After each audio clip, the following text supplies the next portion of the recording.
Hi dear guys and girls, welcome again to my channel. It's great to reconnect with you. I'm Petra, and I'd just like to say thank you for all the emails that you have sent and all the comments. Once again, my email box, my inbox is very full. I have read through your emails and I promise that I will get back to you. I just haven't had the time to sit and answer all of them because some of them go into go into depth and there's a lot of detail involved. So I don't want to rush through and just answer you.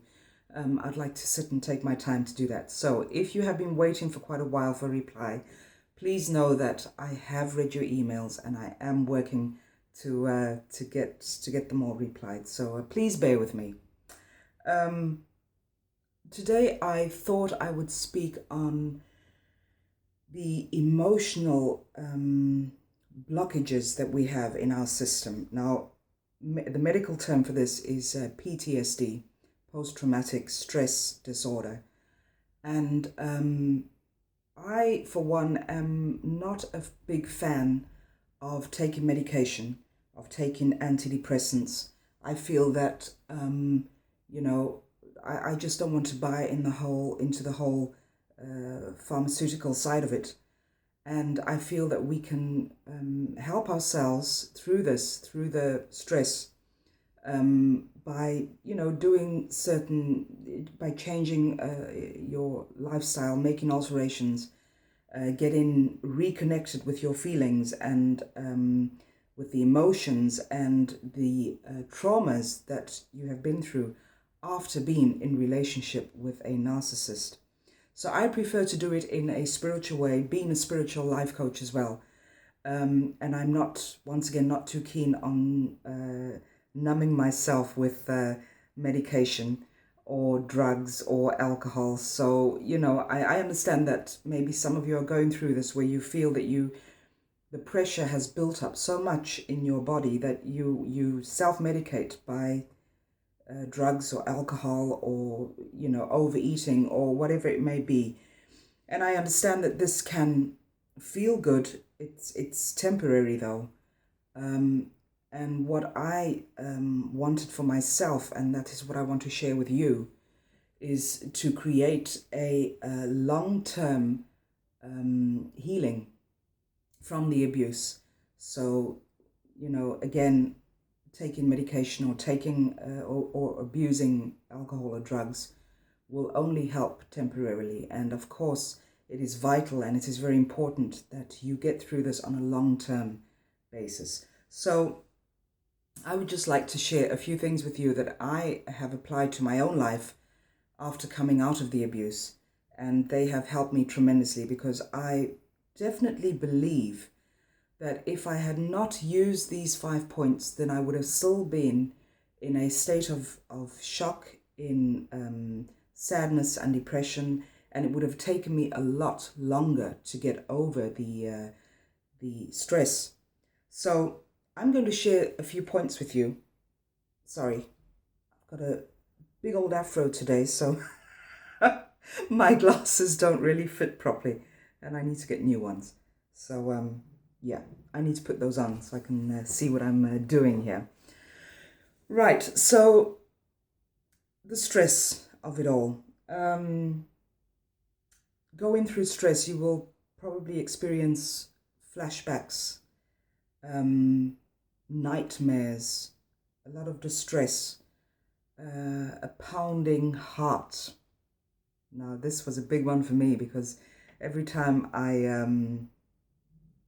thought of what I had been through, every time I relived those flashbacks, my heart would just, go into overload and I would be shaking and very distressed. I would go into outbursts of anger for no particular reason. So I would verbally attack my daughter, my husband, friends, just because I had all this built up anxiety in me. And I took it out on others around me. And, that is not the way to go. It is not helpful and it is not productive. So, yeah, you'll probably experience sleepless nights as well. A lot of sleepless nights, a lot of tossing and turning, not being able to get the sleep that your body needs because of this energy in your body. You will also probably experience physical aches and pains, and you can't really put your finger on it. That's stress. That is stress. If you have a continuous headache, if you just have pains in the whole of your body, well, I mentioned the pounding heart as well. That is all anxiety. That is all stress. And not to forget the heartache of it all, especially if you're coming out of a long-term relationship with a narcissist, or if you're ending a marriage of 30 years. Those are some of the emails that I also received from you, is that you have ended your marriage, or your spouse has left the marriage. When you have been together with someone for that long, 20, 30, 40 years is a very long time. It takes such a big chunk out of your life. So it is normal to feel the heartache of it all. And, whether even with the abuse, you still feel at such a loss when this person leaves your life. Such a deep depression you will go through. So don't undermine that. That is real. That is absolutely real. And it is a normal reaction after this kind of abuse. Another thing you might feel is the guilt, the shame, the self-loathing, the blame. You'll be blaming yourself for things that have gone wrong as well. Once again, this is just a normal part of the stress disorder. And you will also feel immobilization, where you will feel that I mentioned this in my last video 2 or 3 days ago, you will feel so stuck. You will not know how to move forward. You will feel that, everything, even the smallest thing, costs the maximum amount of effort. These are all natural, normal things to go through, once again, when coming through the abuse. And your nervous system is unable to return to its natural state of being, natural state of function. So I want to share these tips with you to help you get through this stress disorder. And I realize that, not everyone is coming from a spiritual level, but that is okay. I'm just sharing with you, from the points that I share with you, just take what appeals to you and use that. You don't have to do all of them. So a few self-help tips and spiritual tips for you. Number 1, get your blood pumping in a healthy way. Now, what do I mean by that? When you are coming out of the abuse, your blood is continuously pumping. It's that rage you feel. It's the anxiety that you feel. So your blood is pumping, but it's causing you to hyperventilate. So I went through this as well. And the only thing that helped, now I have been working out I've made, workout and exercise. I've made a part of my life for the past 4 years. But I found that I needed more of it when I was going through the stress. So I would set aside time every morning, get up earlier out of bed, get up 6 in the morning, and that would give me an hour to just go and exercise, run it out. I love jogging, running, to get the blood pumping as well. And kettlebell is another thing that I love doing, or just going for a power walk in nature. This you will find, by doing this, you will release the endorphins in your body and you will feel better, because once you get that blood pumping and you moving every body part, your arms, your legs, your heart is racing, you're sweating. By doing that, once again, looking from a spiritual side of it, you are releasing all the toxic energy from your body, and with releasing the endorphins, you will definitely feel better. Another side to exercising is that you, I just need to check my notes again. Yeah, you are focusing on your body, mind, and spirit. So instead of giving all your focus to the narcissist and to what went on, you are focusing solely on yourself, on your mind, on your body, on what you are feeling, on what you are experiencing. So, what we tend to do when we are feeling these negative emotions is to sort of block them. We try and suppress them. We don't want to feel the pain and the anger and the hurt and the shame. But the only way to get to the other side of this is to go through every single emotion that you are feeling. And working out and exercising will contribute to this as well.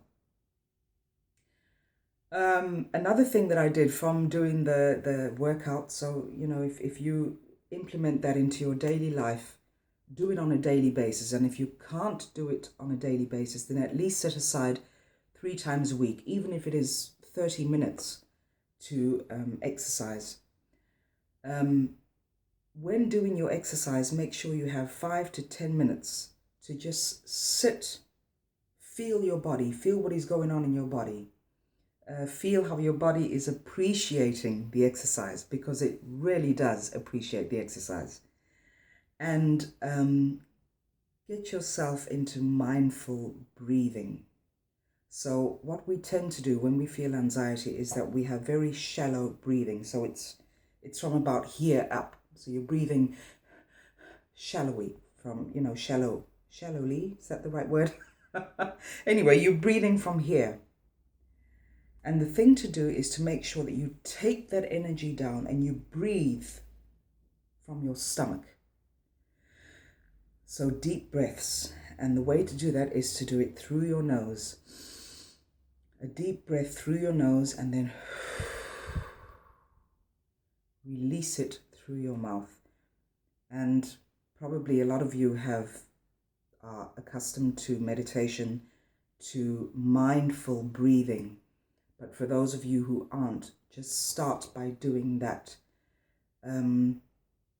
I give meditation classes as well, but there is a lot of meditation exercises that you can find here on YouTube, whether it is a guided meditation or whether it is relaxing music that you can, plug in and listen to while you are focusing on your breathing. So that is mindful breathing.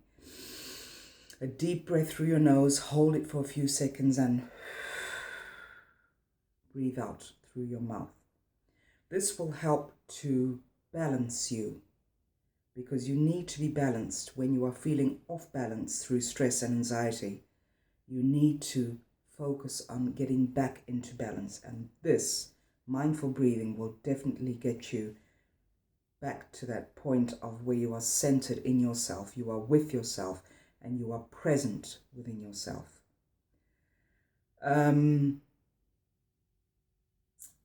thing, the third point, is reconnecting to uncomfortable and painful emotions. And this is also emotional intelligence. Now, I can do a whole video on emotional intelligence because it is such a valuable and such an interesting topic. The narcissist has no emotional intelligence. They fake it. And one of the things that you can do for yourself, being emotionally intelligent, is by going no contact. That is the first step, because you are using your intelligence. You are not using you are not riding on an emotional wave by continuing to interact with the narcissist. So instead of reacting from an emotion, you can become intelligent with the very same emotions that you're experiencing. And another thing, when the narcissist gets you angry or stressed out, once again, watch your mindful breathing. So take that into account, because once you breathe, you will be able to clear the energy from your body, and you will be able to respond instead of react. And that is the same when you are helping yourself through the stress. You can respond to what you are feeling instead of reacting, because a reaction causes more stress and a response releases the stress. Important point. So yes, reconnect to uncomfortable and painful emotions. And another way of doing this is by writing it out. I'm a big fan of writing. If you do not like or enjoy writing, then you can use your phone to just, speak into into the recording bit of your phone, and just speak out your emotions and speak out what you went through, your experiences. And when you have settled a bit, you can just replay that to yourself.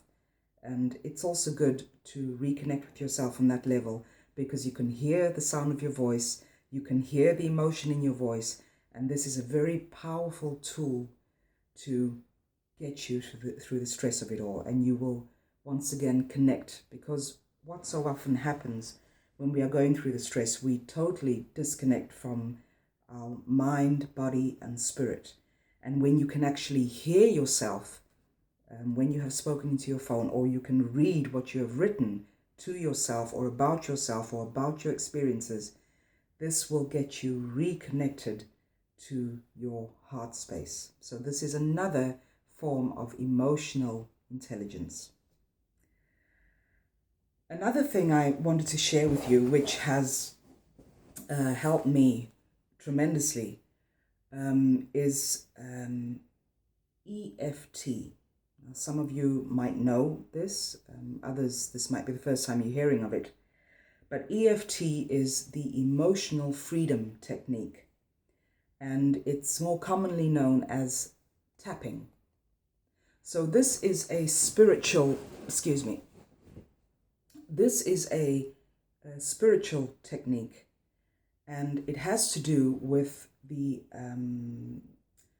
energy points in your body. So we have over 300 energy points in our body. And what happens when you have been in such an abusive relationship with a narcissist, we our bodies hold on to emotional pain. So the toxicity that you have been experiencing, this gets blocked and trapped in your body. And this is the result of this is that you will experience the stress.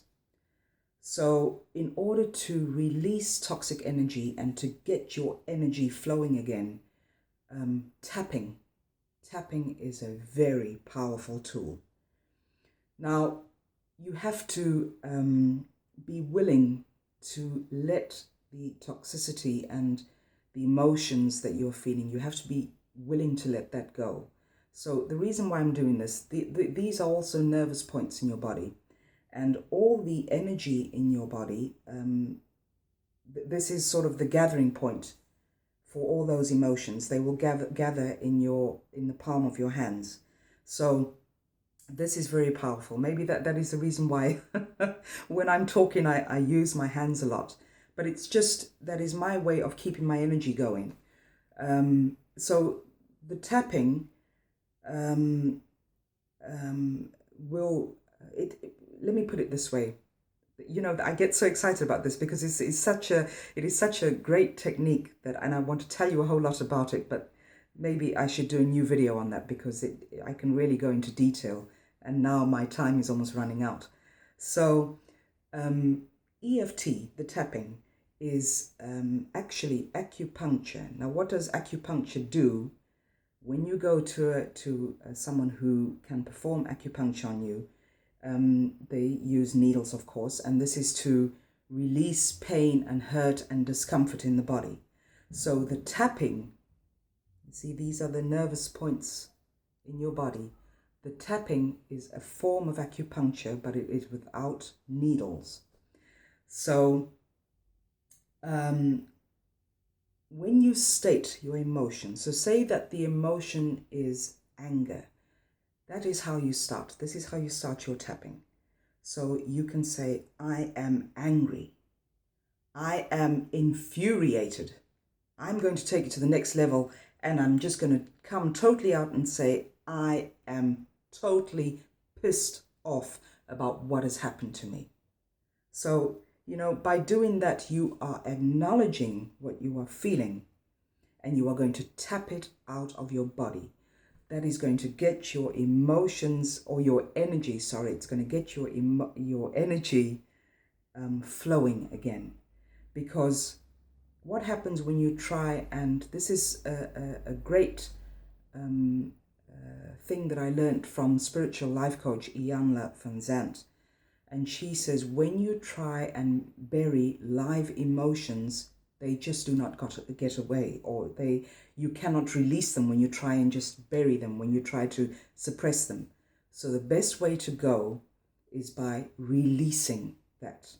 So, it's to get rid of the stagnation that you are feeling in your body. So the nervous points that we have are between the eyes. So if you just tap very gently, and say, I am totally pissed off, but I am willing to release that negative emotion. I am willing to let it go. And these are the tapping points. So it's between your eyes, it's on the side, it's here, and it's on your collarbone. So if you make this a practice every single day, even if it is for 5 minutes, state the emotion that you are feeling, speak it out. Because when you get to the point where you are willing to let go of toxic energy from your body, you have to tell the truth to yourself. And by telling the truth, you are acknowledging what you are feeling, and you are giving yourself permission to let it go. So this is a very powerful technique. As I've said again, I'm a big fan of EFT. And I think I will do a new video on that. But if you'd like to see how it's done by a very grand lady whom I love, she's a wonderful spiritual coach, then just look here on YouTube for Iyanla van Zandt EFT, Emotional Freedom Technique. And she explains it in a beautiful way. But if you would like, then I will do my own video on that as well. So that is, that is just one of the most powerful tools that you can use, combined with the other things that I have mentioned. So you have getting your blood pumping by exercising. It's mindful breathing and meditation. It's reconnecting to uncomfortable and painful emotions by writing them out or speaking them out. And it's doing the tapping, the EFT. And the last one that I'd like to share with you, which has also helped me tremendously, is making healthy lifestyle alterations. So in my case, this was changing my complete diet, which I started doing about 4 or 5 years ago. But I just wanted to feel good on the inside as well. And by feeling good on the inside, or in order to feel good on the inside, you have to nourish your body, give your body, fresh vegetables and fruit, drink a lot of water, because drinking water will also remove the toxicity from your system. So this is a very important one. I cut out meat. I have been a vegetarian now for 4 years. I'm not saying that you have to do that, but I have definitely noticed the improvement in my body, in my skin, in my thoughts, in the way I interact with others, by removing the meat out of my diet and just, loving my body by feeding it with healthy and good things. And of course, I do love my glass of wine, but I mean, that's a natural product as well. So, you can have wine, but don't self-medicate with wine. Don't overdo it. So those were my points. I hope that, you can find some help in this. And just pick one or two, or take all of them, all 5 of them, and help yourself get through this. Have patience with yourself, and do this on a daily basis, because if you just do it once and then don't do it for 4 weeks, it's not going to help you. So you need to have a spiritual ritual every day, even if it is for only 30 minutes, because this will set the tone of your day, and it will also help you come to terms with what you have been through. So I hope that has helped you. Great to see you again. I'll probably only see you in the new year, which is 2 days away. But have a great New Year's Eve and New Year's Day, and just sending you lots of love and lots of hugs, and speak to you all very soon. Bye for now.